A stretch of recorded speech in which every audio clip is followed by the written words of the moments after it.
Okay, దీని గురించి చూద్దాం. బీహార్లో కొత్తగా 2 అంతర్జాతీయ ప్రాముఖ్యత ఉన్న చిత్తడి నేలలు చేరాయి.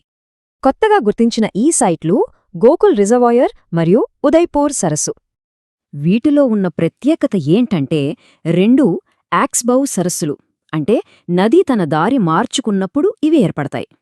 గోకుల్ రిజర్వాయర్ బక్సర్ జిల్లాలో ఉంది. ఇక ఉదయ్పూర్ సరస్సు అయితే ఒక వన్యప్రాణుల అభయారణ్యంలో ఉంది.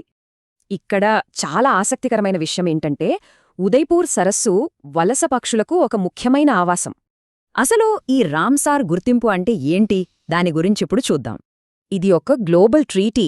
ముఖ్యంగా చిత్తడి నేలలను కాపాడటం, వాటిని తెలివిగా వాడుకోవటం దీని లక్ష్యం. ఈ ఒప్పందాన్ని 1971లో ఆమోదించారు. మన దేశం 1982లో ఈ మిషన్లో అధికారికంగా చేరింది. ఈ హోదా రావాలంటే కొన్ని కఠినమైన నిబంధనలు పాటించాలి. ఉదాహరణకి వేల కొద్ది నీటి పక్షులకు ఆవాసంగా ఉండాలి. అంటే ఈ రెండిటితో కలిపి భారతదేశంలో మొత్తం రామ్సార్ సైట్ల సంఖ్య ఇప్పుడు 93కు చేరింది. ఈ 93 సైట్లు దేశవ్యాప్తంగా దాదాపు 13 లక్షల హెక్టార్ల భూమిని సంరక్షిస్తున్నాయి. ఇంతకీ అసలు ప్రశ్న ఏంటంటే, భవిష్యత్ తరాల కోసం ఈ కీలక ప్రాంతాలను మనం ఎలా కాపాడుకోవాలి?